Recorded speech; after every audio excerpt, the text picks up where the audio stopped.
Hello, I'm Dr. Roy Barsness, author of the text Core Competencies in Relational Psychoanalysis, a guide to practice, study, and research, and founder and executive director of the Contemporary Psychodynamic Institute, the sponsor of these interviews. In the first episode of this series, I spoke of the research behind the compilation of the text that resulted in the discovery of 7 competencies reflected in the practices of relational psychoanalysis.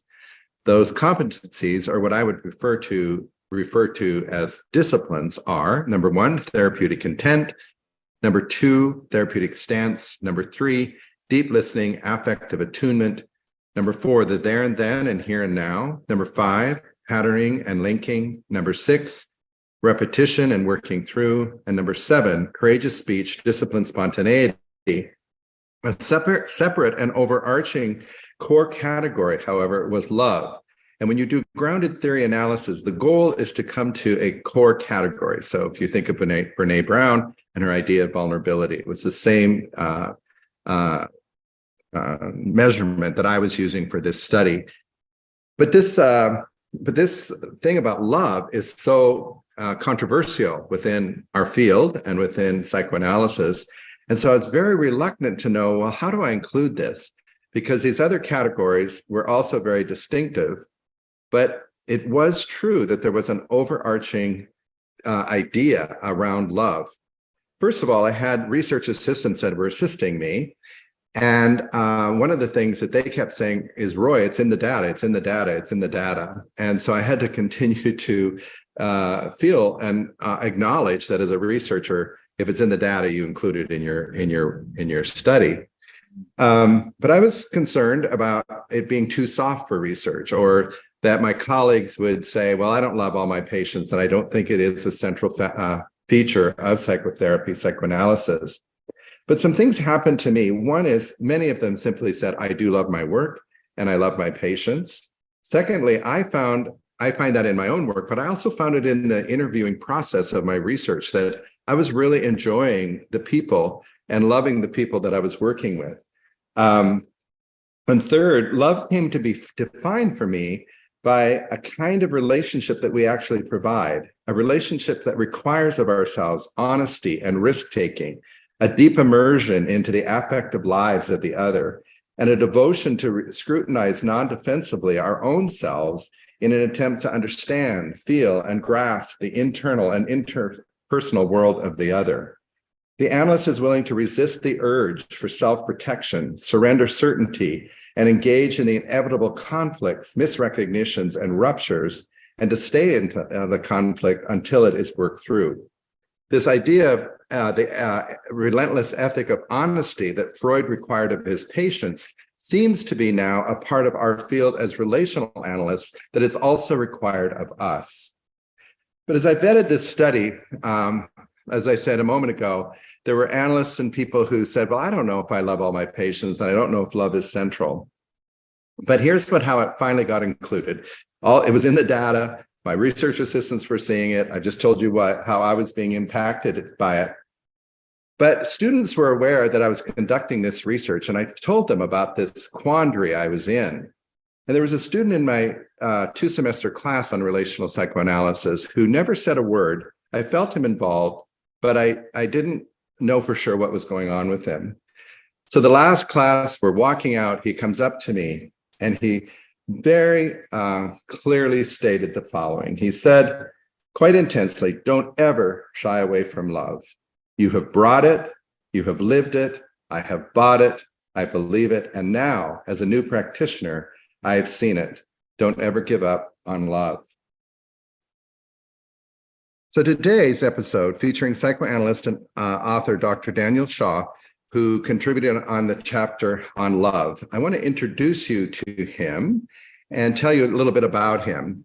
He is a psychoanalyst in private practice in New York City and in Nyack, New York.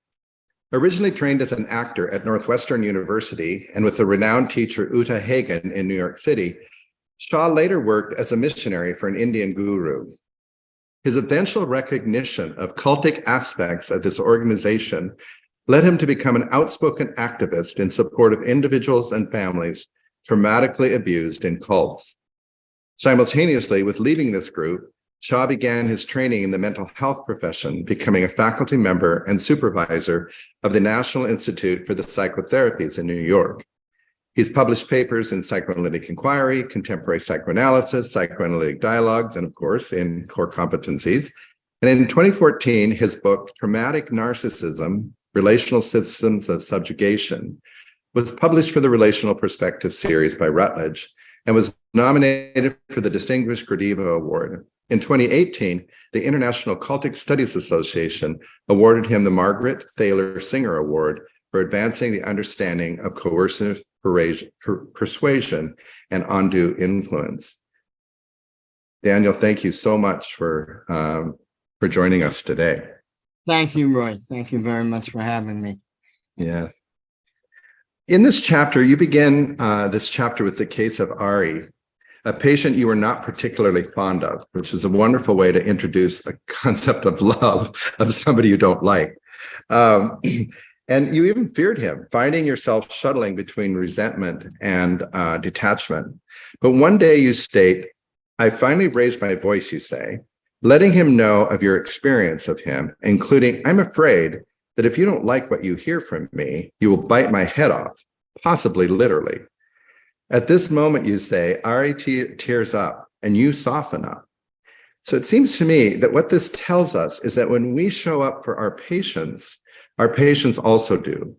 And when both persons are in the room, a tenderness and a love are made possible. What are your thoughts? Can you say more about that? Yeah, for sure. It has to do, I think, with a relationship that's meaningful will be one in which there is giving and taking. Mm-hmm. And by withholding from Ari my actual real experience of being with him, mm-hmm. I was not giving. And so therefore, he wasn't doing much taking. So we were trapped in that I'm venting to my analyst, and my analyst isn't giving me much back, right? And so when I did step up, of course, I wasn't certain of how that would go. And I was surprised and I was grateful that it went in the way that it did. It went well. And finally, I was giving. Yeah. And finally, there was something for him to take, right? And so I think we have to bear in mind that if we have a relationship with a patient, it's not like some, other kind of relationship that happens on some other planet. We're human beings, and any relationship that means anything is one in which there is both giving and receiving, bidirectionally, right? Mm-hmm. And I think that became an important and meaningful teaching moment for me. Yeah. Well, and you go on throughout this chapter, and I just so appreciate it, where, like you said, the giving and the taking, and that you weren't giving and he wasn't able to take anything. But there is also something that you continue on in this chapter about also receiving. And you say that a primary argument, I say, that you make in this chapter is that the primary human development is to love and to also be loved. In other words, that Ari, when you showed up, it seems he was able then to also show that he has the capacity to love, right? That he could love you. I just find that such an important thing. And you bring to our attention Ian Suttie throughout this book that I think was very powerful in this idea of mutual exchange of love. Right. Yeah, it is interesting that we are how does a patient show their love for us? What I've come to experience about that is that when all the hard work of developing trust and safety and connection with a patient finally starts to bear fruit, that patient will be willing to take what I'm trying to give. And it's their willingness to let me give them that what I want to try to give them, that feels like what they give back to me. They give back to me their willingness to take from me. And I think I don't have the quote, but this is echoed in Erich Fromm's work on the art of loving, and his way of understanding that mutuality and that giving and receiving. Right. And so, yeah, that became really meaningful to me, to recognize that the gift my patients give me when I'm able to give what I need to give to them is that they're receiving it. And then that to me feels like the absolute mutuality of giving and taking. Yeah. And this is, I think, contrary in so many ways to how we think of therapy, where we think we are the perfect container, the one that can take all things, be all things, be the most empathic.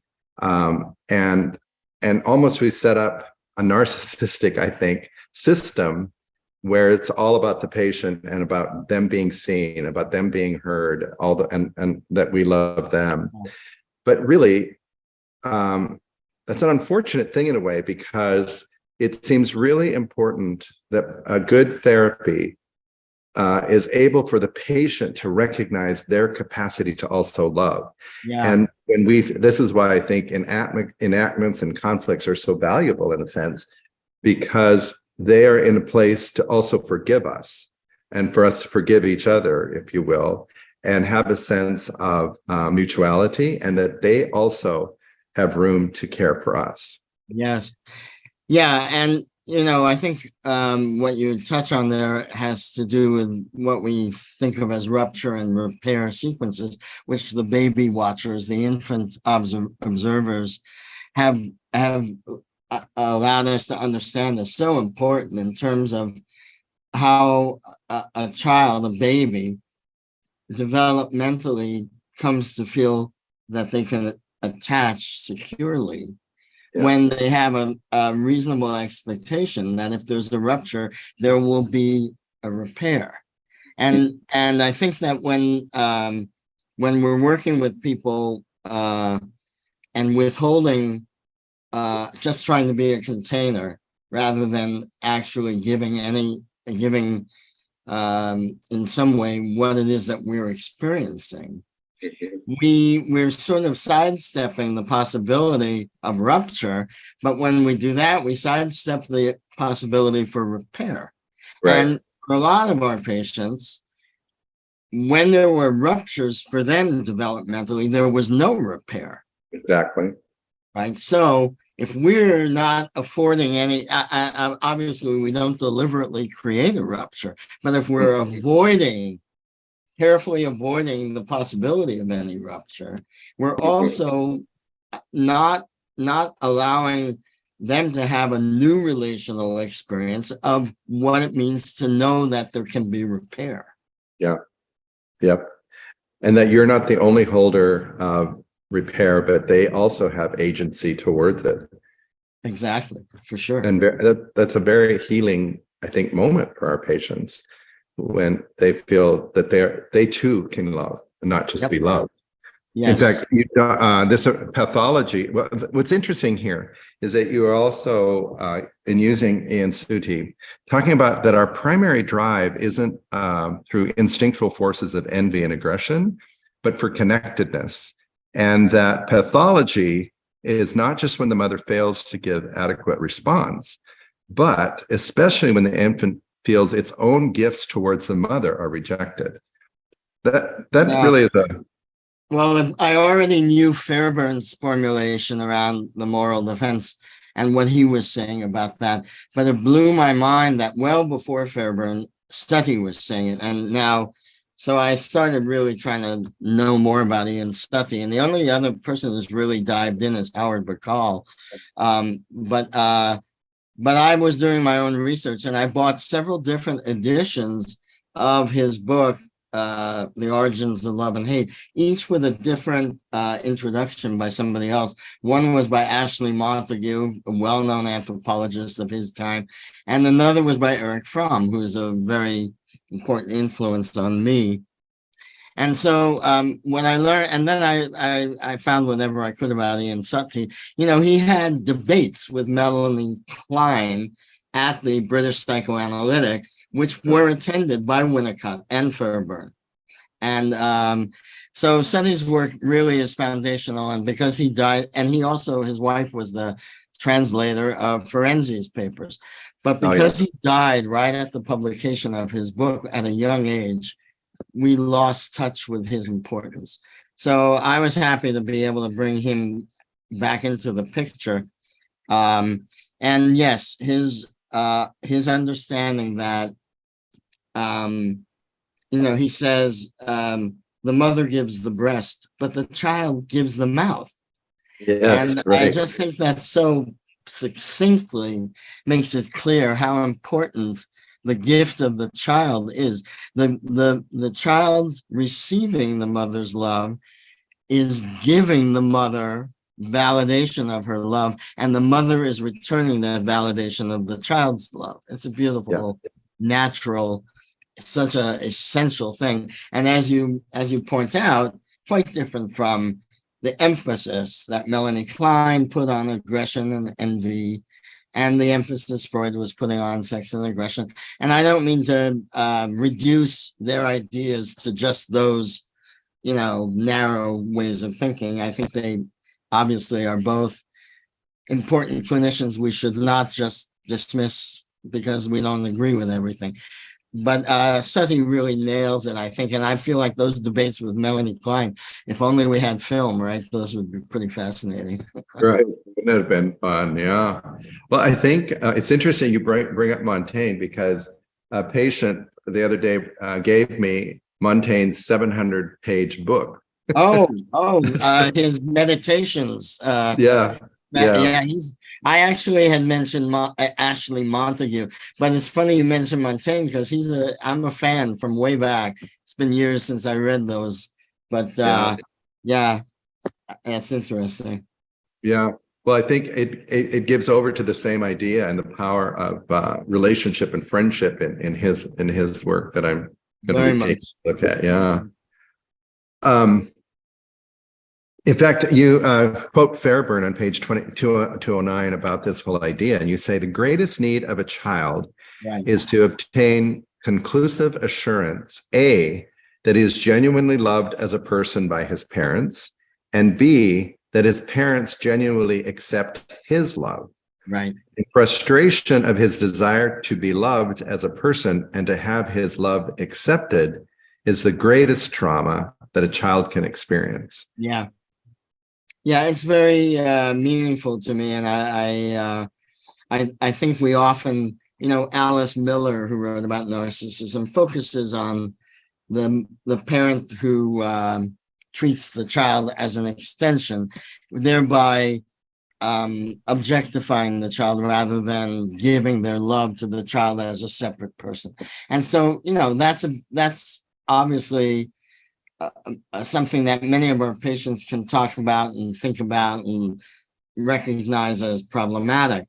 But what doesn't get stated there is the converse, that the child is trying to give the love, and the refusal or the lack of acknowledgement or validation of the child's giving of love is actually highly traumatizing. And that's a more subtle idea that doesn't come out, other than, as far as I can tell, in Suttie and Fairburn. And yet I think it's really quite crucial. So that our patients whose love was not received, that puts them in a position of trying to figure out how to, many of those patients become what Giovanni Leotti called controlling caregivers. In order for there to be any kind of an attachment, they have to do all the caregiving. As children, they might have had to do that, and as adults in their relationships, that may be their strategy. But again, it's like for the analyst, just to think of the analyst as I do all the giving, you do all the taking.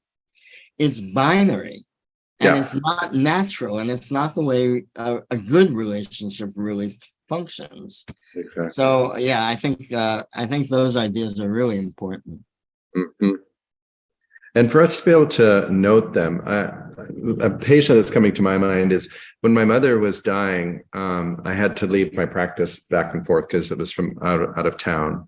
Mm. And I was going through my mother's stuff, and I saw she wasn't much of a green thumb. She knew that she couldn't grow things very well, but somehow or another, a Christmas heart plant flourished under her, and she goes, "Ha! See, I can grow things too." In a little caption.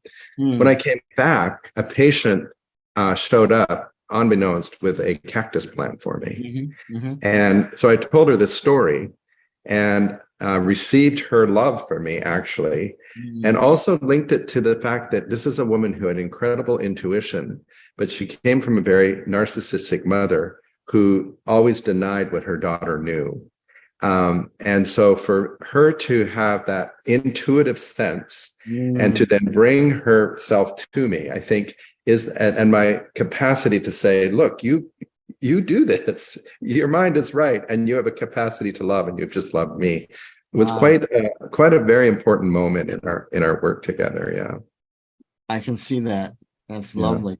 Yeah.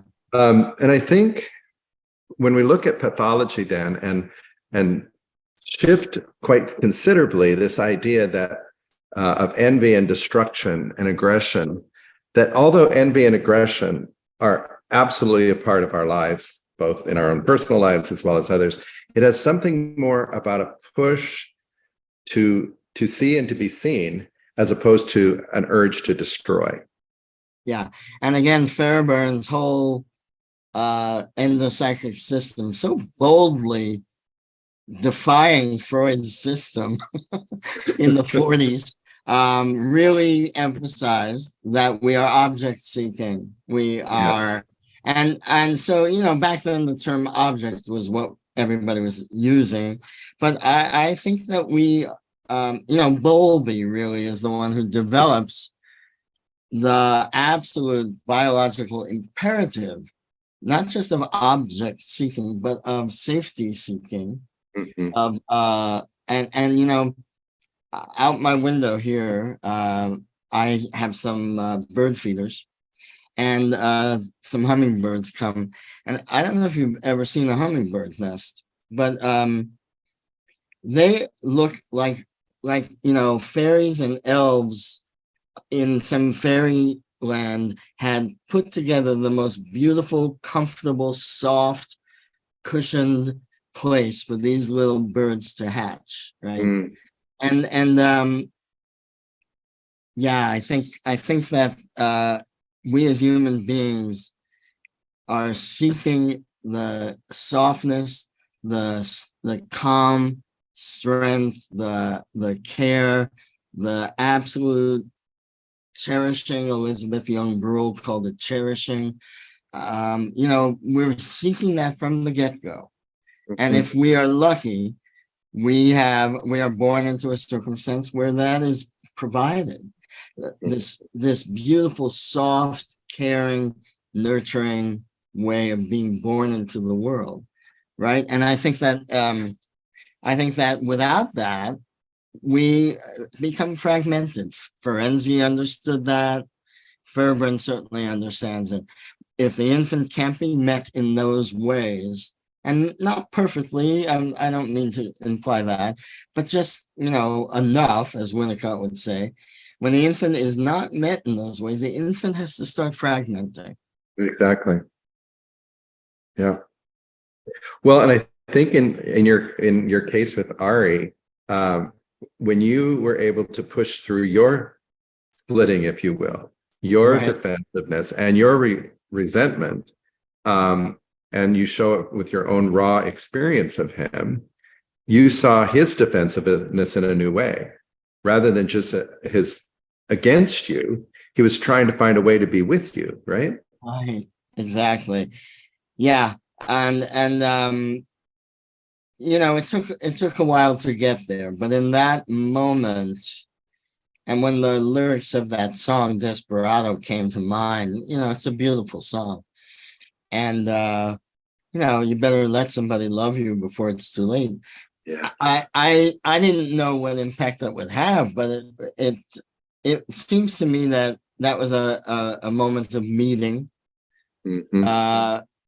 I knew and he knew what we both needed and wanted. We wanted to connect, both of us, not just me, Right. also he. And so I'm grateful for these moments that come to us where we get the connection somehow or other, not necessarily knowing. But when I was a very young clinician at that point, I was still probably in training, or maybe even just in my social work internship. I don't exactly remember, but those are beautiful moments that I think make what we do. What I'm trying to say is that this is what we want. This is why we decide to choose this profession. For whatever happened in our families that leads to this, hopefully we figure that out and we understand where we're coming from. But once you really get into it, you want to be able to connect, and you want to help other people connect. And Ari had such a bad experience of connection, being slapped by his father every time the father wanted to take a picture of the family smiling. He had a tear duct problem, and the father, so it was hard for him to look into the sun. Yeah. And the father would get so angry when he wasn't smiling, he'd smack the little kid. Yeah. So to have that be, what happens when you want to smile at somebody or connect with somebody, right? Yeah. To have all his old pictures of himself just having been slapped, and it all came together in that moment. It all was able to unfold finally. Yeah, it's a very moving case. I'm glad you put it in here. Yeah. I don't think there's any patient that I've deeply connected with where we didn't have to survive destructiveness. Yeah. And there's it's easy to think of it as their destructiveness, but wow, I have seen mine come right up. And I once followed a patient who was walking out on me, behind her, wagging my finger at her. And she caught a glimpse of that before she slammed the door. And when we talked about it, finally, she said, this is exactly what happened to me with my mother, like on a regular basis. Me walking away from my mother following me, yelling at me, wagging her finger at me. Wow. So surviving destruction, Winnicott understood that so clearly, and Jessica Benjamin incorporates that into her understanding of intersubjective relatedness, that the infant must know that their destructiveness will be survived, not retaliated or withdrawn or collapsed from, but survived, and that the parent is intact, still there. That's why if we fail in the way that I did, wagging my finger at this patient, we've got to repair that. And if we both survive, we can connect more deeply. Yeah. Marotta says that there's probably no analysis without conflict. And so if you've gotten through an entire therapy and everybody's happy, probably something hasn't happened. And something has not happened. I agree. Yeah. Well, all these ideas of yours align with this idea of, you just mentioned, Jessica Benjamin, of intersubjectivity and mutual recognition. And you refer to Kohut's self-object of mutual interpenetration rather than autonomy. And in your theorizing on analyst love, you're essentially describing these central themes of relational psychoanalysis: intersubjectivity, mutual recognition, power, presence, and authority, enactments, working through the conflict, and coming to this place of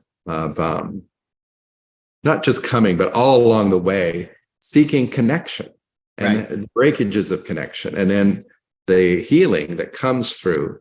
I would say I'm a Buberian, so genuine meeting is when something really essential shifts and changes in both of our lives, frankly, not only the patient's, but mine as well. It is, I experience it for myself as well. So the people that have most taught me, moved me, advanced my own understanding of how to do this work are people with whom I reached that level of connectivity. And it almost always always meant surviving some real conflict, not giving up, repairing. Absolutely. And Jessica Benjamin's work has been super important to me. Emmanuel Gent's work, that she was also influenced by Winnicott's work. All of these people really, I feel like Winnicott was so brave,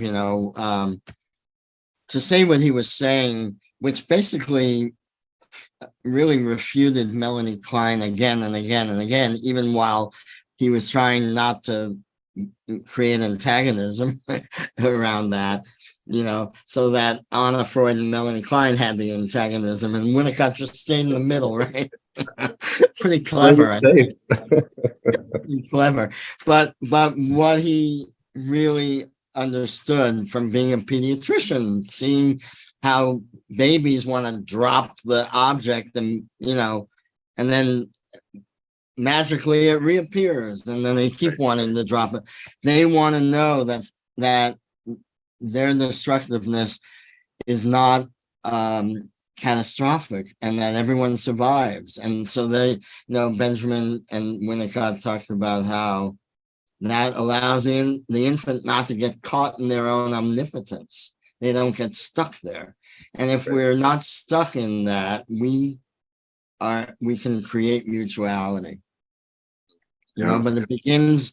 I wanted to say too that I began my analytic studies really focused on Kohut, very deeply reading into Kohut, and also Stollerow's group. And I've never abandoned that. But what happened when I read Ferenzi's clinical diaries was that a whole relational world unfolded. And since those diaries, Peter Rudnitsky has been able to analyze his work as a mutual analyst with Elizabeth Severn, who Freud called the evil genius patient.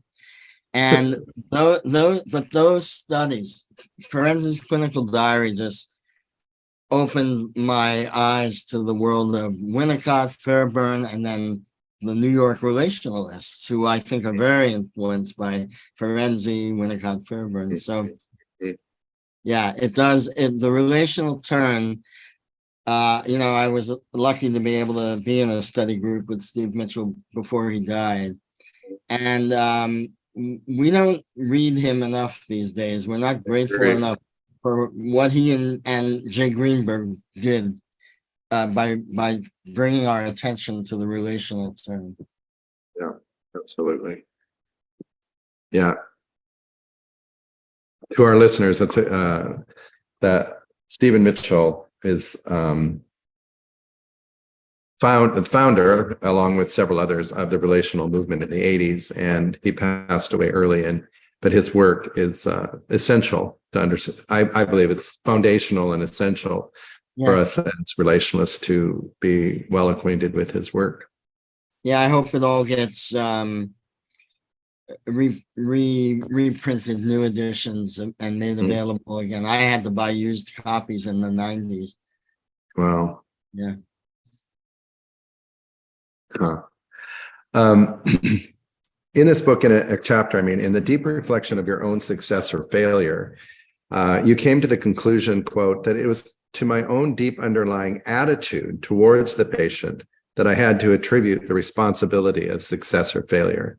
You followed this up with a quote from, is it Nacht? Is that how we say it? Nacht. Yeah. Who said, no one can cure another if he has not a genuine desire to help him. And no one can have the desire to help unless he loves, in the deepest sense of the word. Can we actually be a good therapist or an analyst if we don't have that desire or that capacity to love? And what I would say that I believe that my capacity to love means that I am able to be interpenetrated, to use Kohut, that someone can get into under my skin and undo me. Yeah. That awakens in me a responsiveness to the other. What are your comments about that? Well, what's interesting, what came to mind just listening to you now was Erwin Singer's remark that it takes one to know one. So when you give a good interpretation, the patient has to, at some level, understand that the interpretation is good because it applies to you, not just to them, right? So it seems to me that what that now means to me at this point in my career is that I am not ashamed to be a human being, and I have found a way to love and accept myself in all my multiplicity, including all the parts I hate. So, Yeah, exactly, which are many. so I love all the parts of myself, including the ones I hate, right? And if I can, and that kind of love is what I would like my patient to also be able to feel, right? So Singer's phrase, it takes one to know one. It has an additional meaning to just that. Yeah, I've been there as a patient, so I can understand you as a patient. The additional meaning now for me is that it takes one who knows themselves and still loves themselves, even the parts that they hate, to be able to help a patient love themselves and accept all of their parts. Parts and multiplicity became a very important part of my thinking as I studied with Philip Bromberg for a number of years. And of course, he wrote about that eloquently. So that it takes one to know one. It takes one who knows all their parts and can still love themselves to be able to help a patient know themselves fully and not be ashamed or afraid to accept parts of themselves that they formerly couldn't bear to even be with. That seems to me to be the primary goal of therapy these days. Yeah. Can we help our patients understand and appreciate and respect and even love all their parts, and not have to hide or be ashamed or afraid of parts of themselves? Yeah. And you began that with the idea of interpretation. And one of the things that I hear in this, it takes one to know one, is when my interpretations are abstract and clinical and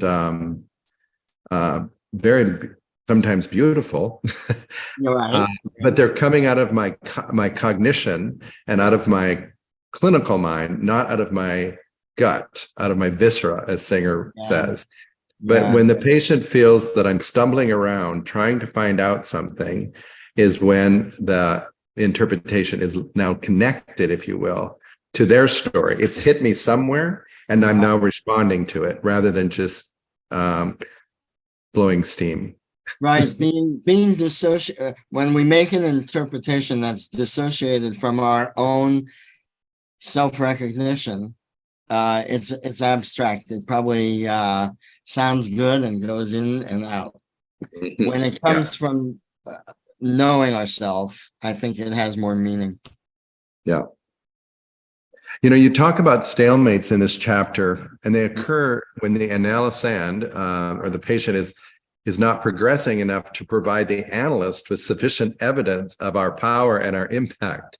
And then what we do is we tend to withdraw and we blame the patient, and we say they're boring or they're borderline or they're narcissistic or something.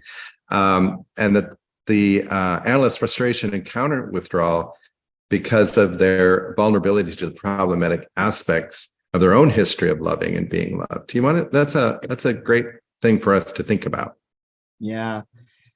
It is. I think it's important, that we the way I really think that it's important in my work is to understand that if I'm narcissistically wounded by my patient and I want to act like nothing's happening, I'm not helping me or the patient. So if that's going back to the idea that I'm just going to be this container of everything. Mm-hmm. I now believe that I have to come out with it. And I don't mean in a confrontational way or in a way that's going to be deliberately meant to sort of retaliate. But there has to be something behind it. So this happened to me recently with a patient. I've been working with him for many years. We've done a lot of good work. But something was going on in our conversation that has happened on a number of occasions, which is that if I say anything, he starts to act like I've completely derailed him and he doesn't know what he was thinking about, and he gets confused and lost. I finally, and I can't believe it took me all these years, but I finally said, Matt, what's happening? When you do that, and I'm trying to say something to you, I feel like, I'm just trying to, reflect back to you what you told me, but it always seems as though I've derailed you. What's happening? And he started to talk about it and think about it. And I was like, well, do you want to know what I feel when that happens? He said, not yet. I said, okay. And he kept thinking and talking about it. And then finally he said, okay, now tell me what you think. What happens for you when it happens? I said, well, I get ticked off at you. I feel like, God, I can't do anything right. And, give me a break. And, why are you pushing me away? He said, oh, wow, I just had no idea that was the impact. Interesting. And, we continued to work through that. And I'm so glad we did, because now when I want to tell him something, I'm aware that he might feel overwhelmed. He might feel like he's being swallowed up or he's being crushed. And it's okay. That is what he went through all through his development. So I'll just say, what, I'm having some thoughts. Is this a good time to share them with you? Give me a minute, he might say, or he might say, yeah, okay. And we sometimes think our patients are just supposed to get it, and we're supposed to be able to give it, and they're supposed to get it. And that's the biggest part of the work is knowing when we are saying something to a patient that they're actually hearing or not hearing, and figuring out what it's going to take for them to actually hear. And what do we need to know about what we're saying that makes it hard for them to hear it, Mm-hmm. I hope that was relevant to the question. Very relevant. And you also, you are working with Bacall and Thompson and say, I find myself tempted to focus on the patient who provoked or elicited my aversion. Right. And this is usually a sign that I am narcissistically wounded and preoccupied. And in that state, I'm at disadvantage in terms of considering all the possibilities of the behavior. And what your case that you just presented, what's rich about that is the recognition of what's going on relationally, right? And then letting the two of you know about that. Yeah. So that the two of you can work it out. And Roy, this is why when I have supervisees, I think you call it consultation on the West Coast, but we call it supervision here in New York. And I ask them to present process so that we can look at the back and forth, because you don't always, in supervision, when you're just analyzing your patient, you're not always recognizing what it is that you're doing that is impacting the patient. And instead, you're thinking about the patient's pathology. Yeah. It becomes so much richer, and the possibilities open up when you recognize that you might not know the impact you're having unless you're talking about it. This is a good little moment for me to advertise my supervision consultation model that we use in the certificate program, because Erwin Singer had an enormous impact on me, where when I read him, he said, "You've got to pay attention to your viscera." And I go, yes, yes. And so it began to happen to me is, okay, what do I feel when I'm with this patient? Not what I think. Right. I'll get to my thinking, but what do I feel? And I changed my supervision style, because people would bring their case in, and we would do our, typical stuff. Then one day I said, when you're sitting with this patient, what is stirring in you? What's going on? What are you feeling? Oh my God, there was a plethora of a ton of other things that were coming up. I said, the patient needs to know that. Yeah. That's what's going to advance the work, is paying attention to your patient through your gut, and then finding a way to articulate and work that through. So as we come to the end of this lovely conversation, how would you like to end it, and anything you'd like to leave with our listeners as they continue to develop their skills as a practitioner? Well, what comes to mind is that many of the clinicians that I see for consultation report all kinds of frustrations and, not understanding why they're not getting through to the patient and so on. And I think that we have to understand the patient's not, the patient doesn't owe us